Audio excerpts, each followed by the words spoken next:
하나님 아버지, 오늘도 우리에게 새날을 주시고 그 새날을 시작하면서 하나님 앞에 나와 주의 말씀을 듣고 기도하게 하시니 참으로 감사합니다. 하나님 아버지, 우리가 연약하오니 이 시간 우리를 말씀으로 채워주시고 또한 우리의 기도를 들어주심으로 말미암아 우리가 주의 뜻대로 선을 행하며 살아갈 수 있도록 도와주시옵소서. 감사드리며 예수님의 이름으로 기도합나이다. 아멘. 찬송가 423장입니다. 찬송가 423장 하시겠습니다.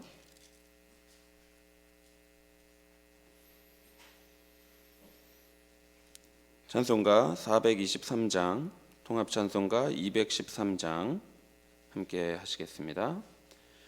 먹보다도 더 검은 죄로 물든 마음이 흰 눈보다 더 이게 깨끗하게 씻겼네. 주의 보혈 흐르는데 믿고 뛰어나가 주의 은혜 내가 입어 깨끗하게 되었네. 모든 의심 걱정과 두려움이 사라져 슬픈 탄식 변하여 기쁜 찬송 되었네. 주의 보혈 흐르는데 믿고 뛰어나가 주의 은혜 내가 입어 깨끗하게 되었네. 세상 부귀영화와 즐겨하던 모든 것 주를 믿는 내게는 분토만도 못하다. 주의 보혈 흐르는데 믿고 뛰어나가 주의 은혜 내가 입어 깨끗하게 되었네. 나의 모든 보배는 저 천국에 쌓였네. 나의 평생 자랑은 주의 십자가로다. 주의 보혈 흐르는데 믿고 뛰어나가 주의 은혜 내가 입어 깨끗하게 되었네.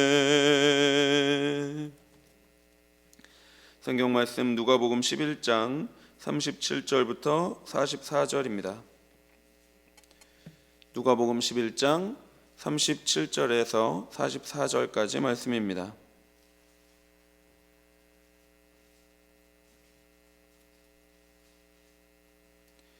누가복음 11장 37절부터 44절까지 한 절씩 교독하겠습니다. 예수께서 말씀하실 때에 한 바리새인이 자기와 함께 점심 잡수시기를 청함으로 들어가 앉으셨더니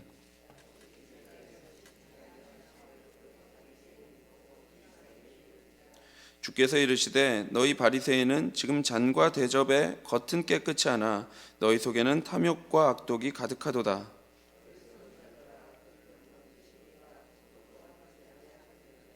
그러나 그 안에 있는 것으로 구제하라. 그리하면 모든 것이 너희에게 깨끗하리라.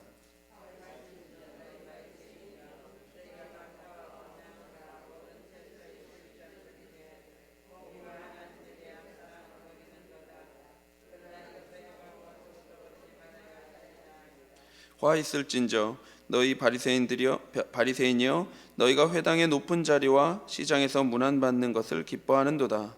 와 있을진저 너희여 너희는 평토장한 무덤 같아서 그 위를 밟는 사람이 알지 못하느니라. 아멘.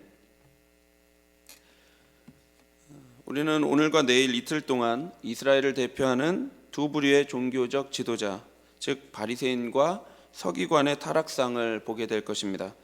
이를 통해서 이스라엘 사회 전체가 그때 얼마나 부패하였는가 하는 것을 짐작해 볼 수 있습니다. 그 중에 오늘은 바리새인에 대한 예수님의 비판과 책망을 살펴보도록 하겠습니다. 37절에 보면 예수님께서 말씀하실 때에 한 바리새인이 자기와 함께 점심 잡수시기를 청합니다. 그러자 예수님은 그 초대에 수락하고 그 집에 들어가시죠. 그런데 곧 바리새인은 깜짝 놀라게 됩니다. 왜냐하면 예수님이 식사 전에 손을 씻지 않았기 때문입니다. 바리새인은 반드시 식사 전에 손을 씻었습니다. 왜냐하면 이것은 위생 때문이 아니라 정결에 대한 문제 때문이었습니다. 유대문헌에는 손을 씻지 않고 식사하는 행위는 이방인들이나 하는 행위로 규정했습니다. 그러나 사실 하나님의 율법을 살펴보면 식사 전에 손을 씻는 것과는 관계된 법이 없습니다. 씻는 것과 관련한 율법을 몇 가지 보면 레위기 15장 11절에 보면 이렇게 되어 있습니다. 유출병이 있는 자가 물로 그의 손을 씻지 아니하고 아무든지 만지면 그 자는 그의 옷을 빨고 물로 몸을 씻을 것이며 저녁까지 부정하리라. 이렇게 유출병이 있는 자는 물로 그의 손을 씻어야 된다 이렇게 말씀하죠. 또한 출애굽기 30장 19절 이후에 보면 아론과 그의 아들들 즉 제사장이 회막에 들어가기 전에 회막에 들어갈 때 물두멍에 손과 발을 씻어야 한다 이렇게 말씀하고 있습니다. 그러니까 유출병이 있는 자나 또는 제사장들에게 말씀하고 있는 것이죠. 따라서 보시다시피 하나님이 명하신 율법과 바리새인들이 지키고 있는 그 장로의 전통과는 좀 거리가 있어 보입니다. 바리새인들은 부정한 손으로 음식을 만지면 그 음식이 부정해진다고 여겼습니다. 그리고 그 부정한 음식이 우리의 몸속에 들어가면 그들의 몸 전체와 내장이 부정해진다고 생각했죠. 그러면 자신들이 부정해지기 때문에 기도를 하는 데에도 또한 율법을 연구하는 데에도 해로운 영향을 미친다고 생각한 것입니다. 특히 바리새인은 이 율법과 장로들의 전통을 철저하게 지키기로 유명한 사람들이었습니다. 그러니 손을 씻지 않고 음식을 먹는 예수님을 보면서 이들은 깜짝 놀란 것입니다. 그러자 예수님께서 그런 바리새인을 향하여 이렇게 말씀하십니다. 39절에서 40절입니다. 주께서 이르시되 너희 바리새인은 지금 잔과 대접의 겉은 깨끗이 하나 너희 속에는 탐욕과 악독이 가득하도다. 어리석은 자들아 겉을 만드시니가 속도 만들지 아니하셨느냐. 가끔가다 설교자가 설교를 하고 나면 나중에 성도들로부터 반응이 들려올 때가 있습니다. 그런데 어떤 분들의 반응은 늘 비슷할 때가 있습니다. 이를테면 오늘 목사님 넥타이가 삐뚤어졌다. 넥타이 색깔이 너무 어둡다. 또는 너무 밝다. 아니면 목사님 헤어스타일이 좀 이상한 거 아니냐. 가르마가 2대 8이 아닌 것 같다. 이런 식의 반응인 것입니다. 그러니까 설교자는 잔과 대접 안에 어떻게든 좋은 음식물을 담아서 가지고 갔는데 그래서 그 음식을 맛있게 먹이려고 걱정 반 기대 반을 하면서 그렇게 들고 갔는데 성도가 그 내용물에는 관심이 전혀 없고 잔과 대접에만 관심이 있으면 여러분은 어떡하겠습니까? 그 잔과 대접 안에 들어있는 말씀에는 관심이 없고 오히려 그 잔의 무늬가 어떻고 대접의 색깔이 어떻고 이런 것에만 관심을 갖는다면 그것은 너무나 안타까운 일이 아니겠습니까? 예수님이 지금 그런 말씀을 하고 계신 겁니다. 너희가 잔과 대접의 겉은 관심을 가지고 깨끗이 하고 있는데 그 잔과 대접 안에 무엇이 있는지에 대해서는 왜 관심이 없냐는 겁니다. 너희 안에는 탐욕과 악독이 가득한데 왜 그걸 모르고 그렇게 손 씻는 것에만 열중하고 있느냐고 주님이 지금 말씀하고 있는 겁니다. 여러분 이것이 얼마나 어리석습니까? 그러니까 40절에 주님께서는 어리석은 자들아 겉을 만드시니까 속도 만들지 아니하셨느냐라고 말씀하는 겁니다. 무엇이 우리를 더럽게 하느냐 하는 거죠. 입으로 들어가는 것이 사람을 더럽게 하는 것이 아니라 입에서 나오는 그것이 사람을 더럽게 한다는 말씀입니다. 그러니까 그렇게 하지 말고 41절에 그 안에 있는 것으로 구제하라. 그리하면 모든 것이 너희에게 깨끗하리라. 이렇게 말씀합니다. 이 말씀은 바리새인의 마음 안에 있는 그것으로 사람들을 구제하라는 말씀입니다. 바리새인 안에 있는 것이 무엇이었죠? 바로 탐욕과 악독이었습니다. 그러니까 너희 안에 있는 그 탐욕과 악독, 그러니까 너희가 빼앗은 그 약탈했던 그 물질로, 그 재물로 다시 약자들에게 나누어 주어서 그들을 구제하라는 겁니다. 그러면 너희가 깨끗해질 거라 말씀하는 것이죠. 그리고 이제 나아가서 예수님은 바리새인들의 죄악을 보다 구체적으로 고발하시면서 연이어 3번이나 화를 선포하십니다.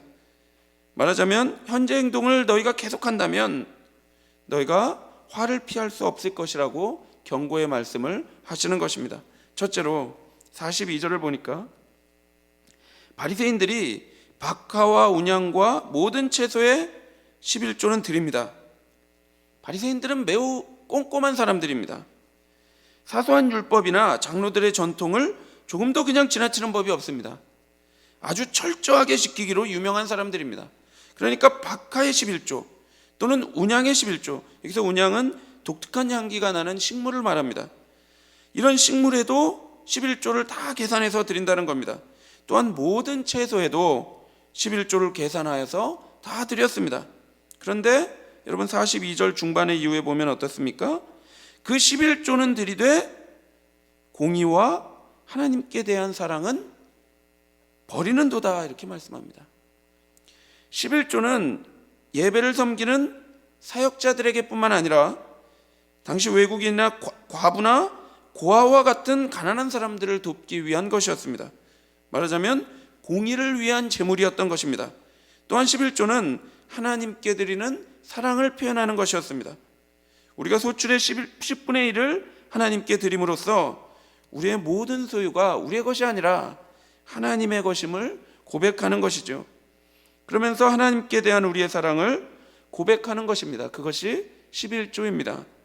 그런데 바리새인들은 잔과 대접의 겉은 번지르르하게 그렇게 하듯이 11조는 꼼꼼하게 드렸는데 그들의 삶에는 하나님에 대한 사랑도 없고 이웃에 대한 사랑도 없었던 겁니다. 이것은 상을 아주 멋지게 차려놓았는데 그 상 안에 잔과 대접들만 가득한 것이죠. 그러나 그 잔과 대접 안에는 아무것도 들어있지 않은 것입니다. 그러니 예수님께서 이들에게 화를 선포하실 수밖에 없는 것이죠. 그러나 우리가 여기서 한 가지 오해하지 말아야 할 것은, 그렇다고 해서 그러면 11조를 드리는 그 행위 자체가 잘못된 것이냐, 11조는 필요 없는 것이냐, 그것은 또 절대로 그렇지가 않습니다. 42절 마지막 부분에 보면 예수님께서 이렇게 말씀하시죠. 그러나 이것도 행하고 저것도 버리지 말아야 할지니라. 예수님은 절대로 11조 그 자체를 묵살하시는 것이 아닙니다. 하지만 11조를 하는 사람이 하나님을 사랑하지 않고 공의를 행하지 않는다면 그런 11조는 무의미하다는 겁니다. 그러면 바리새인들은 여러분 왜 이렇게 하겠습니까? 왜 겉으로만 이렇게 속으로는 하나님의 말씀에 순종하지 않고 하나님의 말씀을 오히려 업신여기면서 왜 이렇게 겉으로만 이렇게 열심히 지키는 척을 하며 살아가는 겁니까? 왜냐하면 이것은 상대적으로 쉽기 때문입니다. 어떤 면에서 겉으로 하는 것은 오히려 쉽습니다. 물론 이 자체도 뭐 그렇게 쉬운 것은 아닙니다만 이렇게 형식적인 종교 행위만을 하면서 우리 마음 안에 있는 죄책감을 해소하고 우리 마음에 위로를 얻으며 살아가는 삶은 오히려 상대적으로 쉬운 것이죠. 그러니까 바리새인들은 이러한 삶을 사는 겁니다. 하나님을 사랑하지는 않습니다. 이웃에게 절대로 자기 것을 내어서 돕는 삶을 살지 않습니다. 그러나 11조나 손 씻는 거나 뭐 이런 종교적 행위를 하면서 나는 하나님 나라에 들어갈 수 있다고 스스로 자신을 위안하는 삶을 사는 것입니다. 여러분, 바리새인들도 사실은 스스로 속고 있는 겁니다. 따라서 여러분, 우리도 조심해야 합니다. 형식적인 종교 생활이 우리에게 얼마나 위험한 것인지 우리는 이 시간 기억해야 하는 것입니다. 우리가 두려워해야 할 것은 우리 주님은 우리의 그 외모가 아니라 우리의 중심을 보신다는 것이죠. 둘째로 43절에 예수님이 이렇게 말씀하십니다. 화 있을진저 너희 바리새인이여 너희가 회당의 높은 자리와 시장에서 문안받는 것을 기뻐하는도다. 회당의 높은 자리는 일반 회중석과 분리되어 있었는데 이 자리는 가장 높은 지위에 있는 사람들만 앉을 수 있었습니다. 바리새인은 이 자리에 앉고 싶어 했습니다. 우리가 신앙생활을 하다 보면 유혹을 받는데요, 그 첫째가 알맹이가 다 빠진, 알맹이가 없는 형식적인 종교 생활이었다면, 둘째는 하나님이 영광 받아야 하는데 내가 높아지고 내가 영광 받고 싶어지는 그 교만입니다. 우리가 높은 자리에 앉거나 그래서 남과 다른 대접을 받거나 또는 박수갈채를 받는 것을 우리는 그래서 조심해야 합니다. 경계해야 합니다. 왜냐하면 우리는 본성적으로 내가 높아지고자 하는 죄인들이기 때문입니다. 43절에 보면 바리새인들이 높은 자리에 앉는 것을 좋아하고 시장에서 문안받는 것을 기뻐하는데요, 보통 사람들이 처음부터 이러지는 않습니다. 그런데 옆에서 사람들이 자꾸만 좋은 자리에 앉으라고 하고 당신은 이 자리에 앉을 만한 충분한 자격이 있다고 자꾸 얘기하고, 시장에서는 존경을 포함하면서 인사를 그렇게 하니까 자꾸 그렇게 대접을 받다 보면 어느새 나는 당연히 높은 자리에 앉아야 할 사람 같고 당연히 사람들로부터 문안을 받아야 한다고 생각을 하게 됩니다. 그리고 점점 어떻게 됩니까? 그것을 즐기게 됩니다. 기뻐하게 됩니다. 오히려 나중에는 그렇지 않으면 오히려 그 마음속에 불편함이 생기는 겁니다. 회당은 원래 하나님의 말씀을 전하고 기도하는 곳입니다. 그렇게 함으로써 하나님께 영광을 돌리는 것이 바로 회당입니다. 그런데 바리새인들은 그 회당에서 하나님을 공경하기보다 자신이 공경받기를 기뻐했습니다. 이것은 명성에 대한 인간의 그 집착, 그 본질적인 갈망이 얼마나 무서운 것인가를 우리에게 잘 드러내 보여줍니다. 셋째로 44절에 예수님은 또한 이렇게 말씀하십니다. 화 있을진저 너희여 너희는 평토장한 무덤 같아서 그 위를 밟는 사람이 알지 못하느니라. 율법에 따르면 레위기 21장이나 민수기 19장에 따르면 이스라엘에서 시체와 접촉을 하면 7일 동안 그 사람은 부정하게 됩니다. 그래서 사람들은 부지 중에라도 시체와 특히 무덤과 접촉하는 일이 없도록, 그런 일이 생기지 않도록 매우 조심했습니다. 그래서 그 무덤을 다른 색깔로 칠해놓기도 하고 그렇게 했습니다. 그런데 예수님께서 바리새인에게 너희는 평토장한 무덤, 즉 드러나지 않게 만든 무덤과 같다는 것입니다. 무덤인데 겉으로 보면 잘 무덤처럼 보이지 않는다는 겁니다. 그러니까 어떻습니까? 사람들이 잘 모르고 그 무덤을 막 밟고 다닌다는 겁니다. 그러면서도 잘 알지 못합니다. 그러니까 가장 부정한 시체를 접촉하면서도 사람들이 자기가 그렇게 부정해지는지도 모른 채 바리새인들과 계속 접촉하고 그들의 말씀을 배우고 있다는 겁니다. 말하자면 바리새인들은 마치 부정함을 전파하는 그 전염병을 퍼뜨리는 의사와도 같습니다. 그러니 이들에게 화가 선포되는 것은 당연할 수밖에 없는 것입니다. 사랑하는 성도 여러분, 우리가 예수 그리스도의 십자가 사랑을 잊어버리면 우리가 이런 바리새인처럼 될 수 있습니다. 하나님으로부터 받은 은혜를 잊어버리면 우리가 자꾸 종교적인 그 형식적인 종교 생활에만 빠지게 되는 것이죠. 자꾸 그런 것으로 우리를 만족하려고 하는 것입니다. 그러나 나를 사랑하셔서 예수 그리스도를 우리에게 선물로 주신 하나님의 그 십자가 사랑을 우리가 기억한다면 우리는 우리의 잔과 대접 안에 복음이라는 맛있는 음식, 예수 그리스도의 사랑이라는 맛있는 음식을 가득 채워서 그것을 사람들에게 선물하는 삶을 살아가게 될 것입니다. 그러므로 우리는 바리새인의 이 세 가지 화를 생각하면서 우리에게는 이러한 모습이 없는지 돌아봐야 할 것입니다. 그리고 만일 우리 안에 이러한 교만한 삶이 있었다면, 이런 형식적인 종교적인 삶이 있었다면, 그런 교만한 마음이 우리 마음에 숨어 있었다면 하나님께로 나아가서 회개해야 할 것입니다. 그래서 우리 모두가 우리의 거짓된 마음을 버리고 우리의 마음을 예수 그리스도의 십자가 사랑으로 가득 채워서 우리의 이웃을 사랑하고 섬기는 그런 하루를 살아야 할 것입니다. 우리 모두가 주의 인도하심에 따라서 그렇게 하나님을 사랑하고 이웃을 사랑하는 삶을 살아가게 되기를 바랍니다. 기도하겠습니다. 하나님 아버지요, 우리가 형식적으로 종교 생활을 하면서 하나님을 사랑하지 않고 이웃을 사랑하지 않는 그런 끔찍한 삶을 살아가지 않도록 주님 도와주시옵소서. 하나님, 우리가 하나님의 영광을 위해 살아가는 것이 아니라 어느새 나의 영광을 살아가고 있지 않도록 하나님 아버지 우리를 도와주시옵소서. 하나님, 우리가 다른 사람을 걸려 넘어지게 하는 그런 삶을 살지 않도록 주여 우리를 불쌍히 여겨 주시옵소서.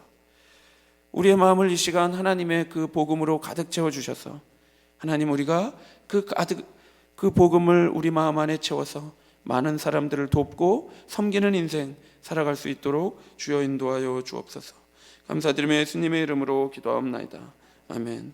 하늘에 계신 우리 아버지여, 이름이 거룩히 여김을 받으시오며 나라의 임하옵시며 뜻이 하늘에서 이룬 것 같이 땅에서도 이루어지이다. 오늘날 우리에게 일용할 양식을 주옵시고 우리가 우리에게 죄 지은 자를 사하여 준 것 같이 우리 죄를 사하여 주옵시고 우리를 시험에 들게 하지 마옵시고 다만 악에서 구하옵소서. 대개 나라와 권세와 영광이 아버지께 영원히 있사옵나이다.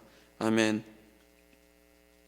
우리 마음이 탐욕으로 채워진 잔과 대접이 아니라 복음으로 가득 채워진 잔과 대접이 될 수 있도록 기도하시고 주변에 고난 중에 있는 성도들을 위해 기도해 주시기 바랍니다. 특히 박은희 집사님이 쓸개 제거 수술을 한다고 합니다. 이를 위해 기도해 주십시오. 그리고 대신방을 위해 교회당 건축을 위해 기도하시고 개인적으로 기도하시기 바랍니다.